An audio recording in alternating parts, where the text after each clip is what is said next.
Xo'p, Chilonzor 6-kvartal, 63-dom. 2 xona, 2-etaj, 4 etajga dom, 3 xona qilingan, 1,5 uch balkon. Uy full komplektda. Topli pollargacha, har bitta xonada topli pollargacha qilingan, kirib kelish eshigi. Kirib kelganingizda sanusiya razdельный. Uyga mehr boshqacha berilgan. Perxochkasi. Bu yoqda vannasi.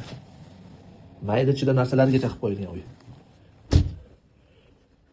Bu zal. Smart televizor turibdi, bitta plisosimiz $500 plisoslar turibdi. Xullas, uyga pulda ayalmagan. Balkon 1,5 ga 3, 1,5 ga 3 balkonimiz oshxona qilingan. Oshxonadan joy yana bitta xona. Uyni ko'rib bitta maza qiling etajiga, joyiga. Mirzo Ulug'bek metrosiga bundan yaqin kvartira, bundan yaqin dom yo'q. Derazadan bitta ko'rsataman. Ortoped matraslari bilan, bu yoqda ham televizori bor smart. Xo'p. Mirzo Ulug'bek metrosi 30-35 qadam. Yo'l narigi beti. Park, Dream Park ham yo'q. Bunyodkor, xullas uy ish kerak. Mana bu korzinka.